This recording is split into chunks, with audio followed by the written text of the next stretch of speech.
Welcome to the FCS Edge, where we put you in the know with everything FCS football. Happy New Year. I'm Craig Haley of Stats Reform and TheAnalyst.com, along with Zach McKinnell of FCS Football Central on SI. What do you think, Zach? Is there anything going on this week?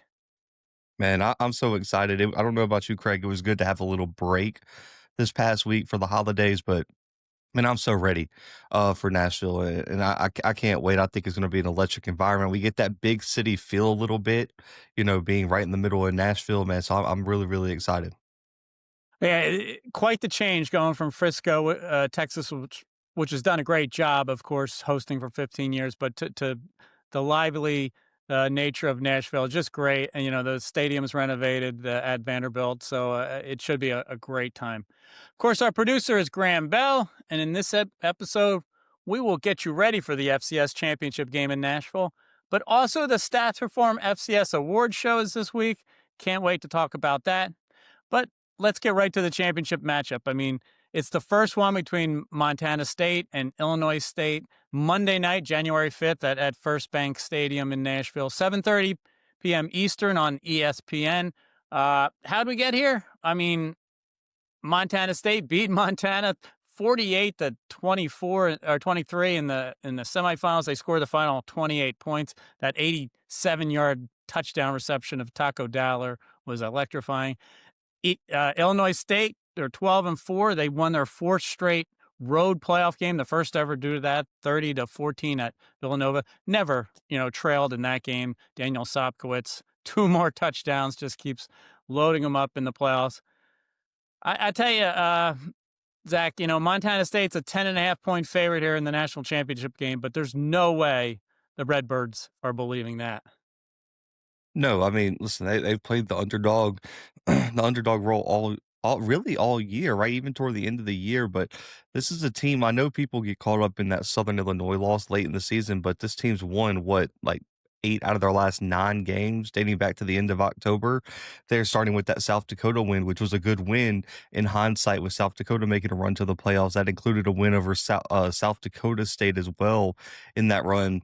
This team has just thrived in the underdog role, and I think they're playing better and better. You look at their first playoff game compared to their last one, that they're continuously improving, and I think they're finding their rhythm. And it's the definition of, I would say, getting hot at the right time, Craig. But I want to ask you, because you're a little bit older than me. I know we don't have this all on the script or anything, but me and Timothy were talking about this, and we were having a hard time kind of finding a good comparison. You look at this team, Craig, 4 losses, lost the last week of the regular season by 30 points, has been an underdog on the road all throughout. Is there another national champion in FCS history that you could even compare them to? Well, that is putting me on the spot. I mean, you can go back to James Madison, the 2004 champion. I mean, they did it on the road and really peaked at the right time, as you mentioned, what the Redbirds are doing. I mean, this is a phenomenal scenario, because to think that there were 16 seeds and the Redbirds not to be one of them, to be, one of the last 4 teams in, they were the preseason number 6 team. We can't overlook that. They probably underachieved a little bit in the regular season, but as you mentioned, other than the Southern Illinois game, they were kind of putting it together, and they've just put it together at the right time. I mean, their defense has been so physical in the playoffs. The offense is, you finally get that running game going with Victor Dawson, and now you have Wenkers right back for the championship game. So that's all come together. But yeah, I mean, Montana State in 2021, they were the 8th seed, but that's not on the level of what you're speaking about here. But I guess you could talk about James Madison, going on the road and doing what they did, and they were coming out of the CAA, so that was a power conference team. So. All right, getting to this matchup, I mean, some of the keys of the game, I mean, you could look at so many different directions. What are you looking at here, Zach, for keys to this championship game? Yeah, I think on the Montana State side, just some matchups I really, really do like for them. I think the one thing that Illinois State has done really well is their secondary is a bit underrated, especially in terms of forcing turnovers. They've been really, really good at putting teams in bad situations. I like the matchup there for Montana State, though, because the key for them would be to limit turnovers and limit possessions for Illinois State, because what Illinois State's going to want to do is they're going to want to chew clock, win that time of possession battle, keep Montana State's offense on the sidelines. Justin Lampson has been excellent, Craig, at protecting the football, and their offensive attack really doesn't target those outside corners much, and that's really where Illinois State kind of thrives defensively. And without targeting those outside corners a ton, they target safeties, they target linebackers, and they're great there too. But I think that helps them protect the football and be very, very effective and efficient in their passing attack. And even with how physical Illinois State's defense is, I do think Montana State is going to have to run the football, and I do think they're going to find success on the ground. They're just one of those teams, Craig, where you go into this battle and you're like, okay, Adam Jones, Julius Davis are going to get theirs. What you're really fighting for is don't let them get the big one. They're going to get their yards, but don't let it hurt you, right? Don't let them get the big shots like a boxing match. He's going to land the jab repeatedly. Don't let him knock you out, though. Don't let him throw the right hook. And that's kind of what you're fighting against for Montana State. But on the other side, for Illinois State, what I really like is Montana State's defensive line the past 4 or 5 weeks of the season has been elite. Kenneth Iden, Paul Brott, all those guys have been getting after the quarterback. They've been winning that line of scrimmage battle. Illinois State might have the advantage on that side of the ball, though. Their offensive line has been arguably the best in the country throughout the postseason, throughout the season. That they have not allowed a ton of pressure on Tommy Rittenhouse. They've neutralized every single pass rush that they've come against, and they've been excellent in the run game too. It's a big part of why Victor Dawson has been so effective down the stretch. If they can protect Rittenhouse and create holes in the run game, that offense is going to have a really, really good shot keeping that Montana State offense on the sideline. And then the last thing, Craig, get the ball to Daniel Sopkowitz. Get the ball to number 2. If all else fails, when you have a guy that good, Craig, got to get the ball. And I know Bryce Lance gets a lot of credit, and he should, right? Elite prospect, athletic upside through the roof. I really don't know, Craig, if there's a better all-around wide receiver in the FCS than Daniel Sopkowitz. When you look at route running, when you look at size, when you look at ability to win the one-on-one, the only thing Bryce really kind of has over him is maybe top-end speed and athletic upside. That might be it, right? That might be the separator. But Daniel Sopkowitz is right there, and I really do think he might be the second best NFL prospect we have in this class from the FCS. His size kind of stands out here against the secondary of Montana State. I mean, he's got some size on these cornerbacks. That's going to be big. I mean, Coach Vigan talked about they've just been throwing it up there, and he's gone and Sopkowitz has gone and get it every time here in the playoffs. That could continue here just because he has that size advantage in this particular matchup. I love your offensive line versus for the Redbirds versus Montana State's defensive line. I mean, Montana State's defensive line, that was the one part of the defense that was coming back pretty intact with experience. All redshirt seniors starting there, and to think that they could be neutralized here is just mind blowing, and they could be, because you look at that 36 and a half minutes is what Illinois State is averaging time of possession in 4 road playoff games. That's phenomenal here. And it shows you why Victor Dawson has, just taken off with his production. I like, Jake Pope, has really anchored that great line that's really matured here in the playoffs. And it's just, so good. There's so many good matchups. I do like, Taco Dowler always being a big game kind of player. We saw that touchdown against the Grizz in the semifinals, but we've been seeing him do it in the playoffs for several years now. I think he's got to have a big game. But ball control is going to be a factor here, not just ball security. Who can control game clock? Maybe it turns out to be even, but if one of them has an advantage, that will definitely make a difference here. Anybody else, player wise or just one unit stand out to you? I think this is the most interesting test for this Montana State secondary that's so young but so good, right? Because you have Carson Williams, who was, I think, a freshman All American for us. You have Seth Johnson, Jace McMillan. Coulter is there as a young guy. Taki and Taden Gray at safety are both young guys. The really only upperclassman you have is is Caden Dowler, and then Bryant Meredith was a JUCO transfer back there. And all these guys are so young, but I look back at their schedule. I mean, when you take Daniel Sopkowitz outside of Oregon, we'll take that Oregon game out because that's different. Have they faced a better receiver all season than Daniel Sopkowitz? Because I'm looking at their schedule, Craig. They faced a ton of good smaller slot guys and athletes. Right, Michael Wortham is not the same type of weapon as Daniel Sopkowitz. And what's interesting, Craig, the one comparison I found, what about Lofton Ogroski at South Dakota State early in the season? That might be the best comparison FCS-wise in terms of a bigger guy that can go win one-on-ones. And if you remember, it was early in the season, and Ogroski gave them a ton of problems and it ended up being the difference late in that game. I'm really curious to see, because this young secondary has continued to grow up in front of our eyes, Craig. Are they ready now for a challenge like this? Because Sopkowitz has done it against everybody, right? No one's really been able to slow him down. And I'm very, very curious. The players to watch for me, Carson Williams, Seth Johnson, Jace McMillan, those young corners, who's on Sopkowitz, and how do you take them out of the game? You don't see a team get to a championship level or game with this kind of mix in that Montana State secondary. You go down that list, redshirt freshman, redshirt freshman. It's mind boggling that they could get this far with such a young secondary. But the good thing is this time of the year, freshmen aren't freshmen anymore. I mean, they've had a year's experience. I mean, here they are, their 16th game.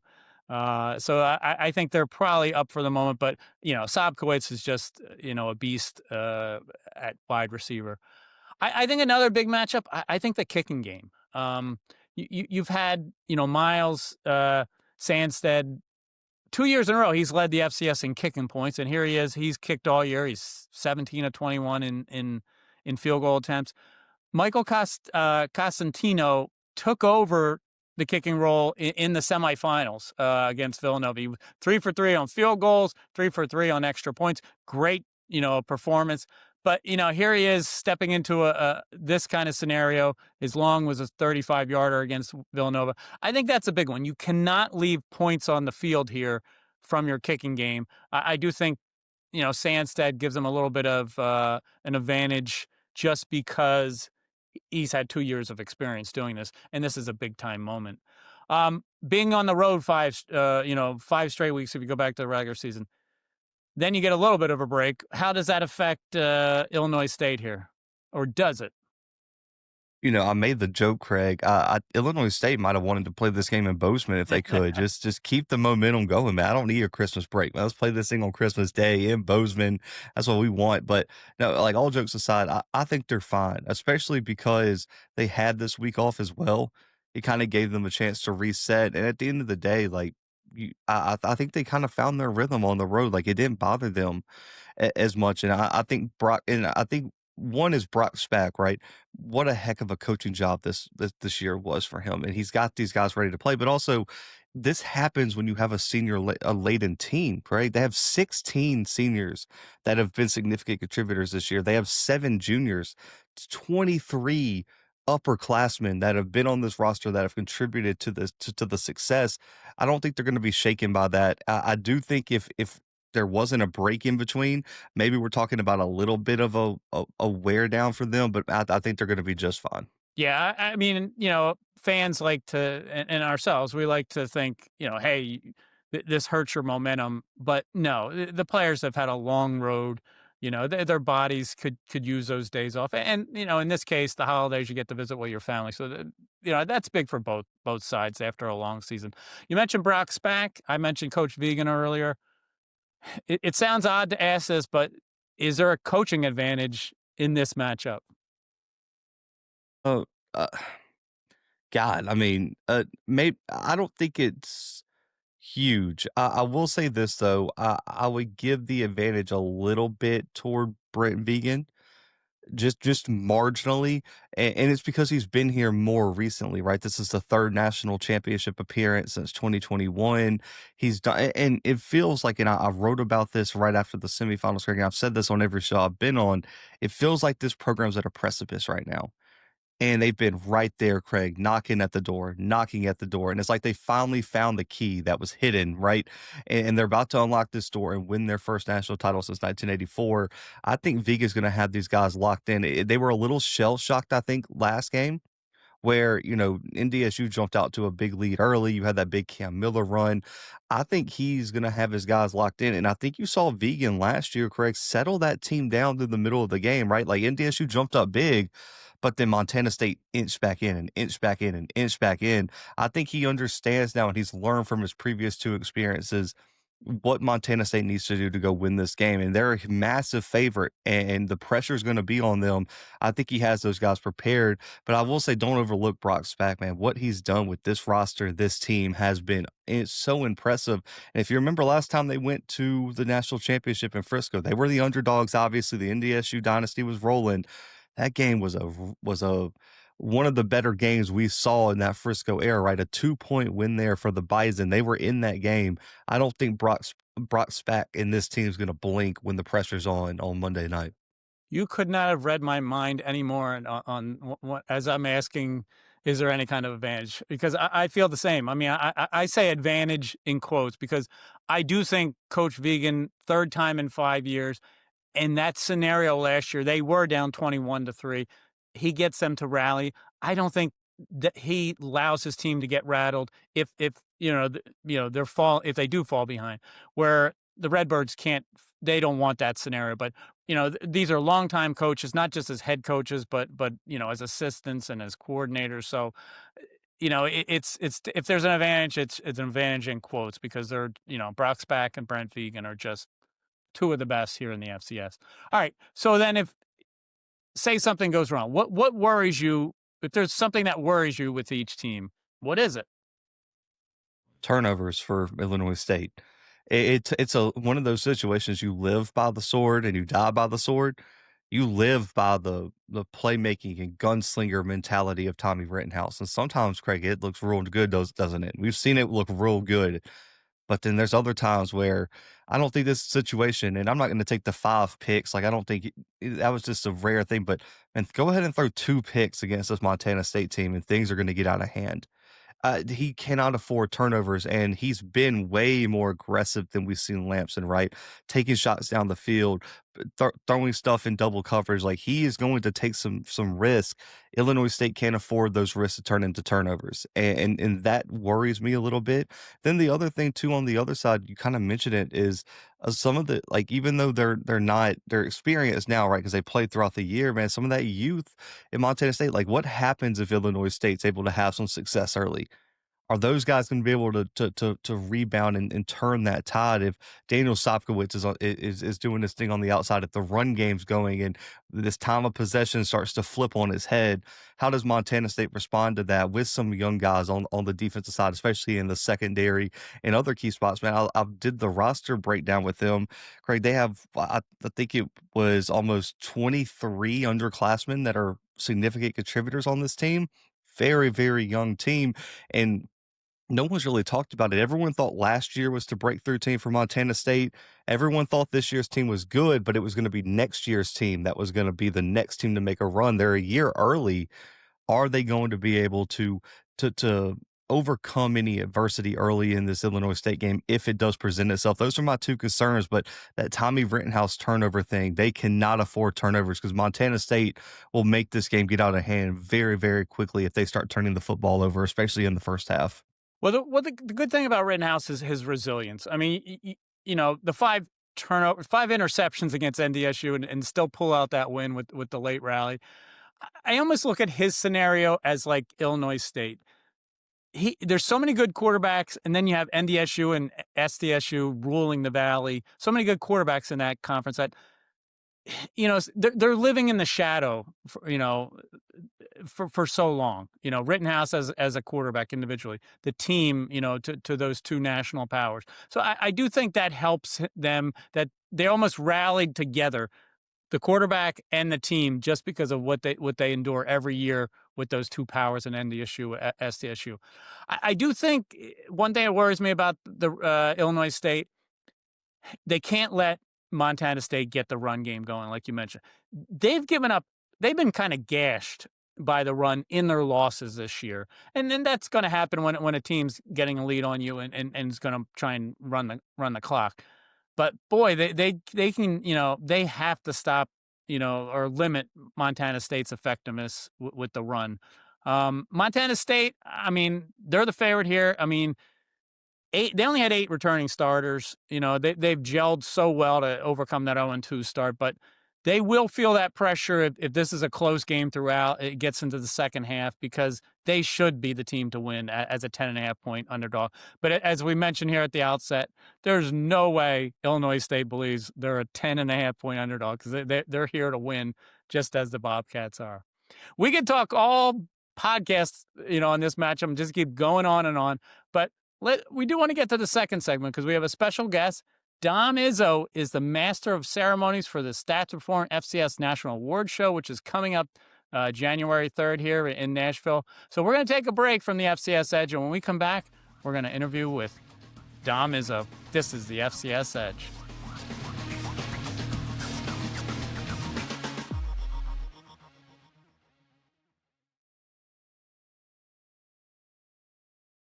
Welcome back to the FCS Edge, our second segment. This Saturday night is the Stats Reform FCS National Awards Show occurring in Nashville, and we have a special guest. He's the master of ceremonies for the awards show. If you know FCS football, you know Dom Izzo. He's the sports director for Forum Communications in Fargo. He's the WDAY TV sports director and play-by-play announcer for NDSU. Happy New Year, Dom. How you doing? I'm doing well, boys. It's good to see you. Happy New Year to you as well. And excited to get to Nashville under different circumstances, but excited to be there this coming weekend. Well, we'll ask you about those different circumstances as well. But you've attended the FCS National Awards Show, about 5 times previously, and that was to cover the awards with NDSU especially. Tell us the excitement about being the show master of ceremonies. You'll be working with Kendra Sheehan from the United Athletic Conference. This is a big week ahead. It's exciting to be asked to do it. Is a great honor. I've been covering. I remember Craig interviewing you in 2010. The first time I emailed you to say I think North Dakota State may have a chance at the playoffs. So that was just on a lark to email you, and then this turned into a great relationship.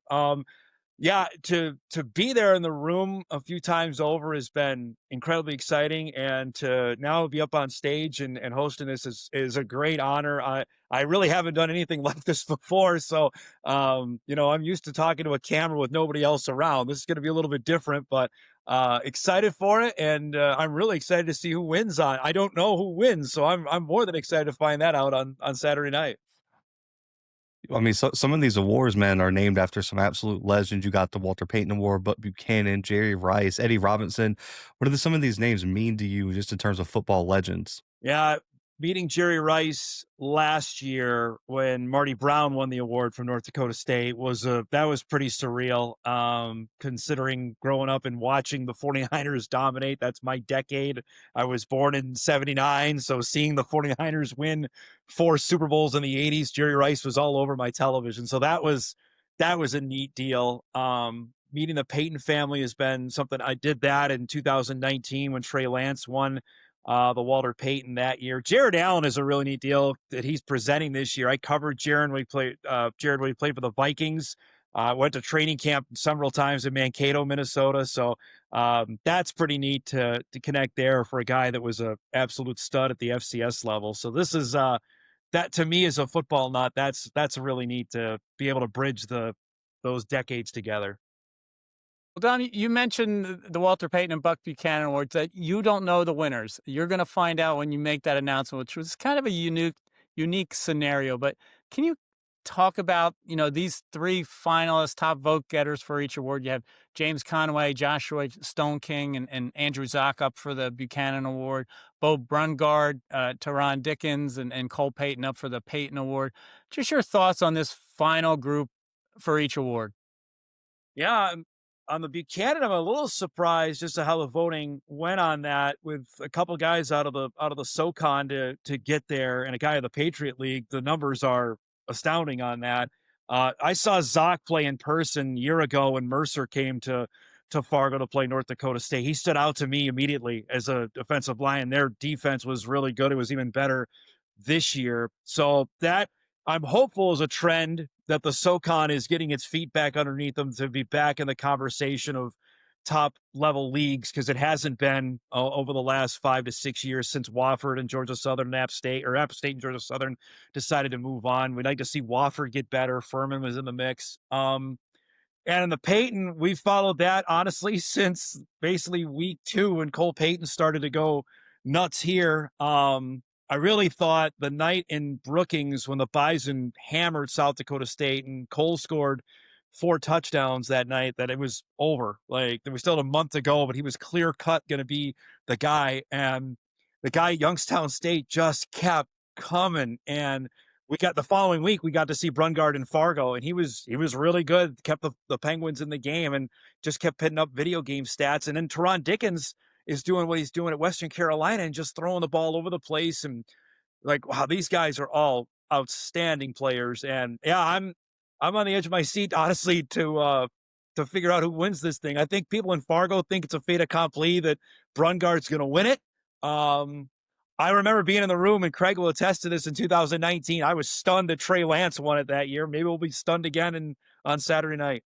Stunned because he was a redshirt freshman?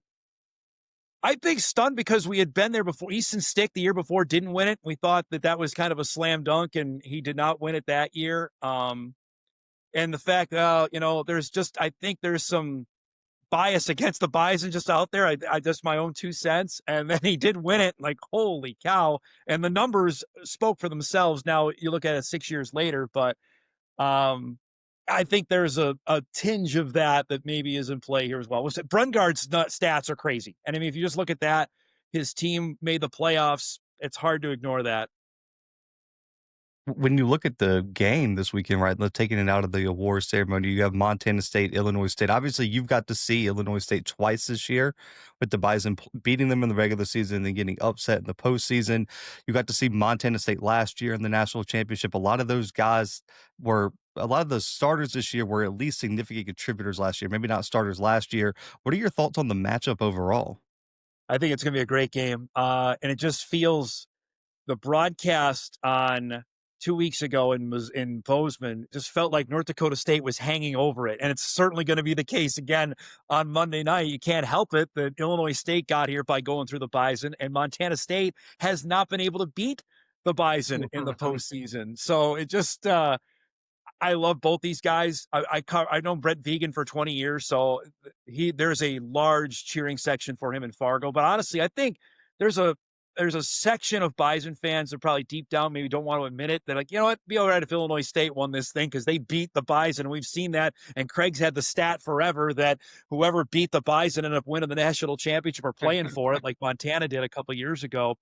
And Sam Houston did it even in the spring season. So I think there's some divided loyalties on it. I'm really interested, and I'll do this on my show when I get back on Monday, of people actually watching the game. I think there's deep down, there's, some hate watching going on. Like, boy, we really feel like we should be there. But honestly, on the field, Zach, I think the game should be great. Illinois State is way better than what the bookies in Vegas are giving credit to. I think their defense is outstanding.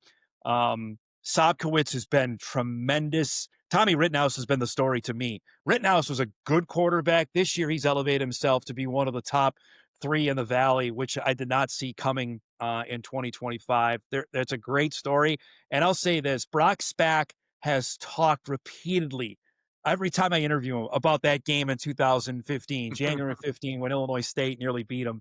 He's going to have another story, and that'd be a heck of a thing if they're able to beat them. But I'll say this, Montana State, we thought it was their team of destiny last year. All the Bobcat fans in Frisco thought, this is our team. Tommy Malot's the Walter Payton winner. Vegan's the coach of the year. Everything's lining up, and the Bison beat them. Now, ironic, this might be the year they do it after they had their all-time team. It's going to be fascinating to see it play out Monday night. Well, with the Bison, you're kind of like ground zero of where the FCS is going. I mean, in recent decades, their dynasty has brought so much national attention. What has stood out about the growth of FCS football, in the last decade or two?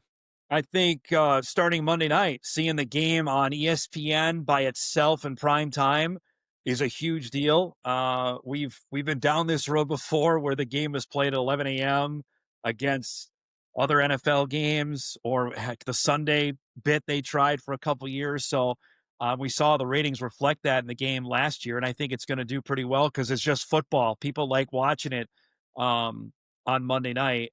Seeing what the ratings did for the Montana State game was eye popping on ABC to get nearly 3 million people on a day that was filled with football. That's really good. So exposure wise, NDSU is, I think, raised all boats. It really has. And, the Bison name goes without saying in terms of, I think people know North Dakota State when they talk about football and they know what the Bison are and what they've done. But South Dakota State has certainly helped its cause and what they've done for helping FCS football get some more notoriety. You look at some of the other leagues. I think the HBCU game, the Celebration Bowl, was huge again. And again, people like watching football. I have this argument all the time with people that watch my show on that the bowls are going to go away. They're not going anywhere. The ratings are great. People like watching football. That's it. So as long as there's football on TV, people are going to watch. And I think that's the case for the FCS. If they can find the windows, and I say this as a TV guy, that are applicable and people will find it, people are going to watch. And hopefully that's the case Monday night, because I think, there's no other games on that can get a pretty good rating on Monday. Yeah, and actually, it's funny you talk about how much TV exposure the Bison bring. I think it's good for the FCS that the Bison aren't there because unless the Bison are not there, no other teams are going to build their brand big enough to draw in that same exposure. And for Montana State to be on there with the Bison, what two years since 2021, been in the national title, their brand has improved. But then also for Illinois State, they're kind of getting that ride of they beat the Bison. Everyone's kind of looking at them as the Cinderella story, and that brought a lot of national attention, right? ESPN was talking about it, all these national outlets, which I do think plays into the fact the TV rating is going to be great Monday night. I expect another push close to 3 million like it was last year, but we know the NDSU upset, round of 16, and it was unexpected. Where do you think the Bison should be ranked in the final poll, right? Because a lot of voters usually kind of slot vote that with, Yep. listen, the semifinal teams got to be top 4, the quarterfinal teams top whatever. Like, where would you have the Bison in the top 25 after getting upset in the round of 16? Well, I'll defer to the guy who runs the poll. When do I have to have my poll in Monday night? Because I'm going to hem and haw on this for a bit. It's a great question. I have a hard time putting them lower than 4, to be honest with you. The fact that they were undefeated in the regular season, and I know Montana fans or Villanova fans are going to scream from the top of the rooftops on that, but it's just such a fluky thing. I'll go back to one thing you said, Zach, too. The reason why the national people are talking about Illinois State, because the Bison lost. Anytime Goliath loses, and the Bison will do this, generate headlines no matter what. The Colorado game last year is a great example. I know they're playing Deion Sanders, but that game got massive viewership, and it was for Colorado. But NDSU nearly won the game. It's applicable to what happened with Illinois State. To answer your question, I can't see them lower than 4.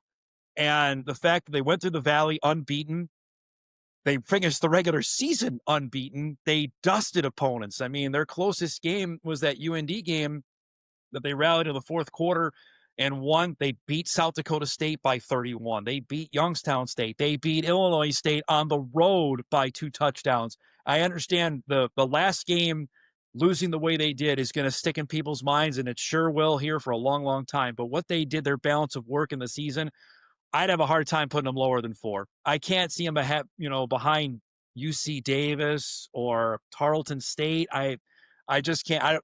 Again, this goes back to the previous question about the awards, the bias against the Bison. Be sure to punish them and put them 7 or 8. I couldn't, as a voter, I'm not doing that. They can't be. And if you want to call me a homer, there's been worse things I've been called in my life. I can't have them lower than 4. To defend you, because obviously, they're going to accuse you. Like I've been not been accused of being an NDSU homer because I've been very vocal about strength of schedule should only matter so much. I got a lot of pushback from Valley fans on that, but I've already done my ballot. 3 through 25. I've already built it out. I got the Bison at 3, just to kind of give spoilers. I think 3 is where they should be, if you were asking me. Yep. I don't, and I would agree with that wholeheartedly. Honestly, I can't. Montana fans will be upset about that, considering they made it all the way to the semis, but they lost twice to Montana State. It'd be hard. I don't know. I'm fascinated to see when Craig puts it out Tuesday morning what it's going to look like, because that'll certainly be a talker, no doubt. Well, I think you were nice when you said 4, Dom, but I think you're going to be swayed to 3, because I as well think I will have them number 3 on my ballot. It's just it's a fascinating question. Yes. And you could go on and on about it, but Well, to remind me of this. In 21, when Sam Houston was number 1, where did they finish? I don't remember that, because they lost early. They lost in the round of 16 as well. Well, that's a good question. I don't know off the top of my head. Yeah, I don't think it remember was where they 4 or 5, maybe. Yeah, because I can't. Maybe it was the quarterfinals. They got blown I think it out, was a right? quarterfinal they lost, but Yeah, when Vegan's first year at Montana State, because yeah, they were Malott. not. I don't believe they finished in the top 5. That's the only one comparable I can remember on that. That's a But good. they got blown out. Like, there's a They lot did, different at losing by home. 1, losing the way NDSU did, because if I remember right, Montana State, like, blew them out They did. in that quarterfinal game. One last question for me. I just wanted to jump in. I know this wasn't on the script, but I just want to ask you, with this Montana State team being so young, I was actually talking on another show about this. Obviously, the transfer portal's changed a little bit from those early NDSU national title teams, and maybe the continuity would have been a little different with this free NIL transfer portal era, right? Because there would have been a lot of guys who would have got offers. But if Montana State's able to keep this roster together this all season, do you see any similarities to those early Bison teams that there were a few Bison teams that were young and brought a ton of people back, and the next year they were even more dominant? Are there any similarities here with what Vegan's building if he's able to stay in Bozeman at Montana State? Yeah, well, it starts with that guy, because he was there for those first 3. And I definitely remember leaving Frisco in January of 2012 after they won their first one. Like, boy, they have everybody back. Then they lost like 10 guys. Their quarterback's a sophomore. I mean, this is crazy. And it's a totally different era now. And they lost a ton off of last year's team. I mean, they lost 3 All-Americans, a couple of offensive linemen that left right after the game. Like, oh boy, that's going to be tough. And here we go. And Viggs has got them right back. As Viggs is the right guy leading the ship, and that's, to me, I think that directs everything. If Brent gets another job, and he's certainly, I know, been offered a couple times over and decided to stay at Montana State, so more power to him on that. They're certainly built. I think what they've done facility-wise, what they're doing with NIL is really, really impressive, that they're poised to they're not going anywhere. I mean, that again, it'd be the same old, and people don't want to hear this around the FCS. It's going to be the Dakotas and the Montanas, and until somebody else, Illinois State, let me see if they can do it again. They got 26 seniors. Can they sustain it before we're ready to put them in the conversation? But I'm willing to go back next year, Bison, Jackrabbits, Cats, Grizz. Give me somebody else to join the party on that, and then we'll talk. Well, we could talk all day FCS with Dom Izzo. We could talk all day about his Mets. We see the sign on the wall behind him, because there's a lot of questions with the Mets. But we're getting started. We appreciate visiting with you today, Dom. You're the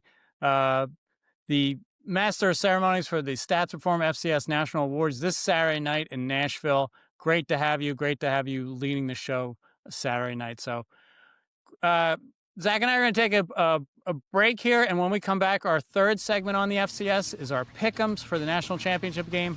This is the FCS Edge.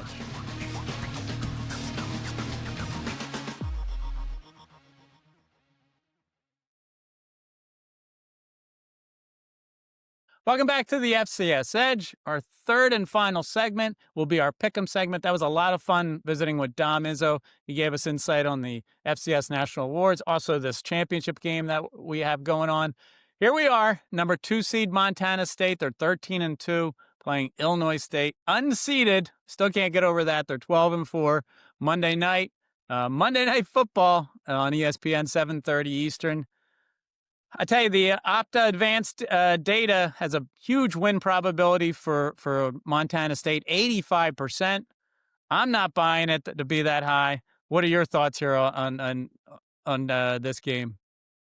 Yeah, I don't know if it's going to be a blowout or an easy win for Montana State. I think this Illinois State team is scrappy. The more I look at the matchups, the more I do think they have some advantages that they could exploit if they execute at a high level. But on the flip side, I do think Montana State has earned the right to be the heavy favorite. I've talked about this on my show. Is I just think we kind of overlooked them throughout the year. Some Craig, like we all talked about North Dakota State, we all were talking about all these other teams, and after that South Dakota State game, I know they didn't play the toughest schedule, but they were just blowing people out, and so none of the major shows in the FCS were really talking about it because it was like, yeah, well, Montana State was supposed to blow out this team and this team and this team, and they just kind of quietly put together one of the better seasons we've seen in recent years at the FCS level. And so I do think they've earned that right. And you look at the fact that this is their third national championship appearance since 2021, like we talked about earlier. This team feels like it's their time, right? North Dakota State's not here. South Dakota State's not here. This is supposed to be the next dynasty, right? And that's kind of what everyone's been talking about is when is Montana State going to break through? I think they've earned the right to be the heavy favorite, but I will say it's really, really tough to overlook the Redbirds because of what they've done this postseason, including that win at North Dakota State. If you can go into the Fargo Dome in the postseason, throw 5 interceptions and get down 14-0 and still find a way to win, I don't know if you can be counted out of any game. Yeah, Zach, I think you could look at the word destiny in two different ways here because we all use that word when we're talking sports.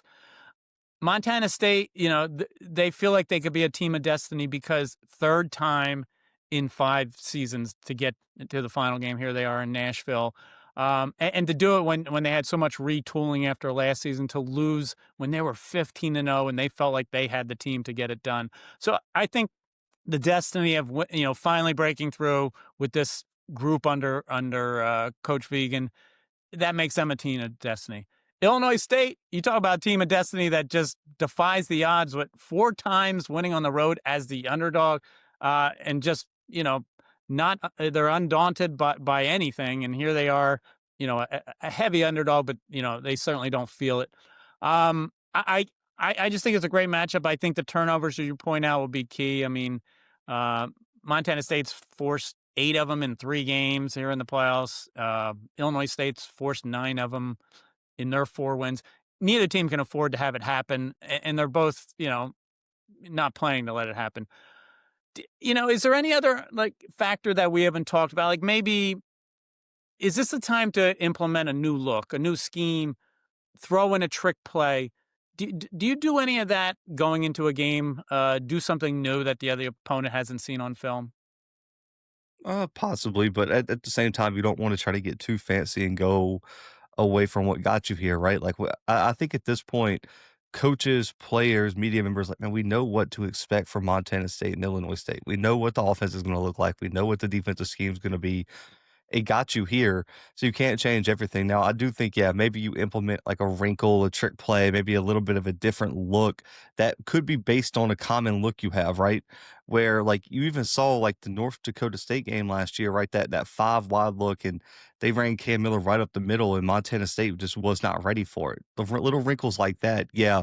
And I do think if there is a team that could implement a trick play, that Brock Spack team is going to be the one to do it.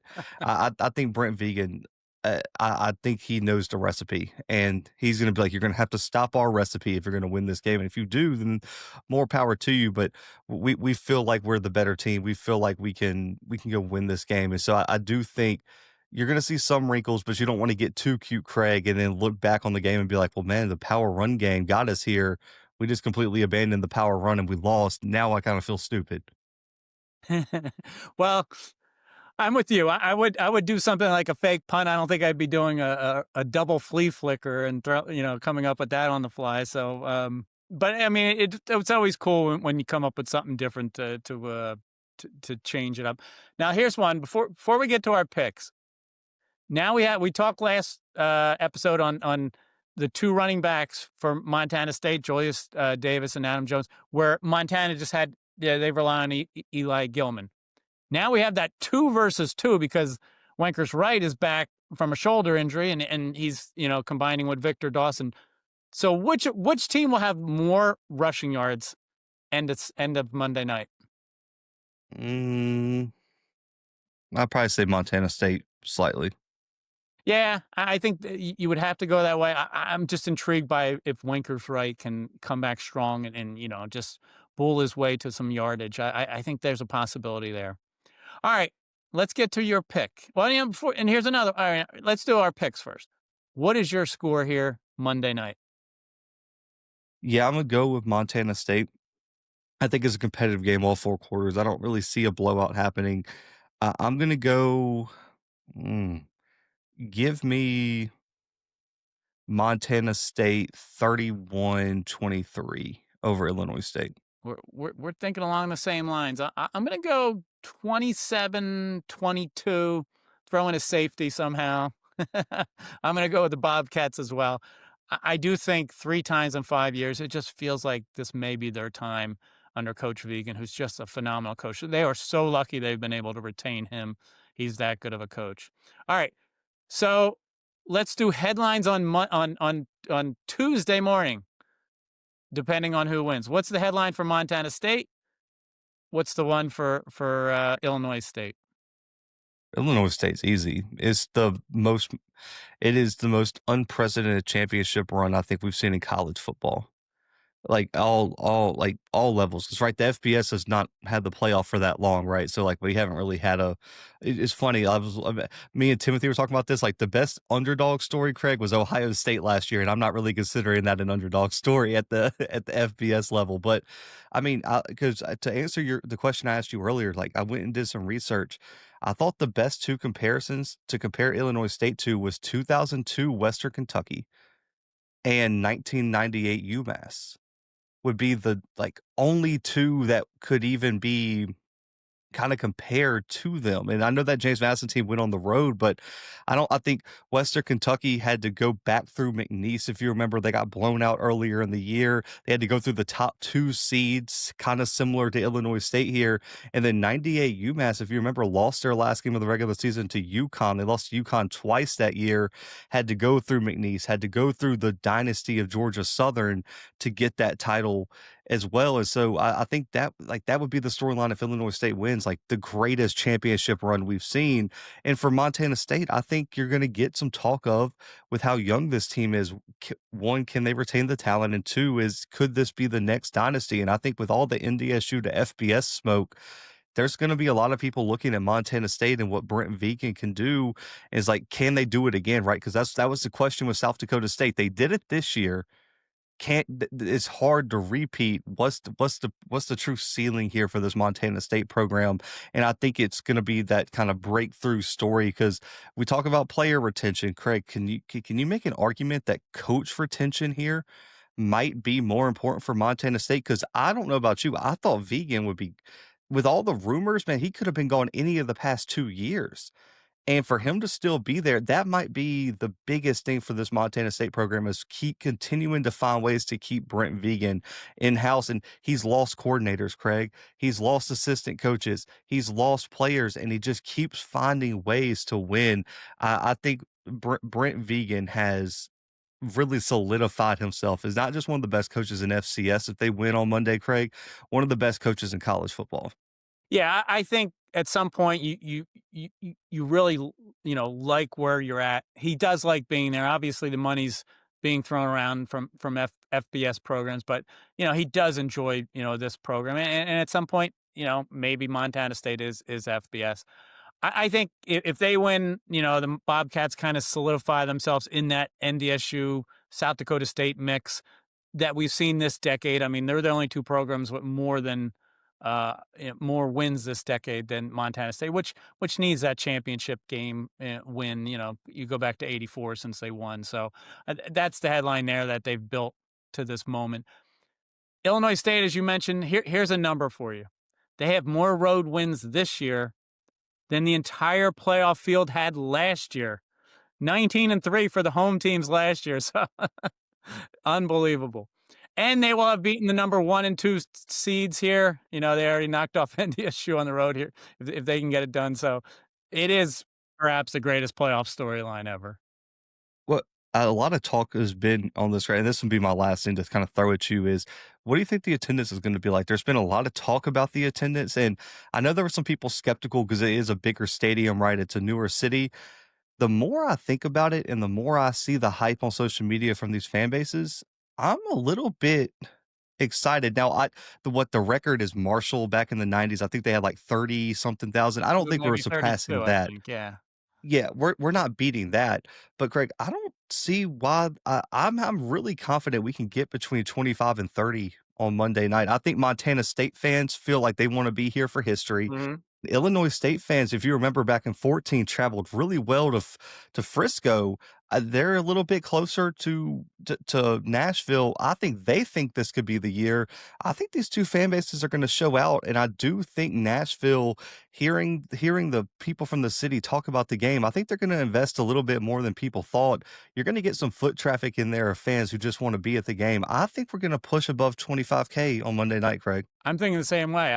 When you ask that question, my mind goes to it's going to push 30. Yeah, what is it? 6.5 hour drive for the Illinois State fans. That's so doable, as opposed to a flight, or a much longer drive. Yeah, I think Montana State, this is like their coronation for their fan base. So yeah, they're certainly going to be there in droves. They should have more fans, but no, it's going to be terrific. Here's a little something about First Bank Stadium.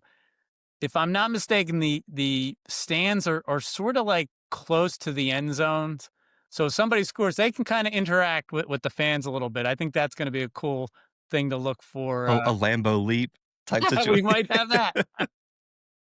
This has been a fun episode. I mean, we're certainly looking forward to so much, championship game, the Stats Reform FCS Awards. We've talked all season long about the Walter Payton and Buck Buchanan Awards, and just, 6 total awards.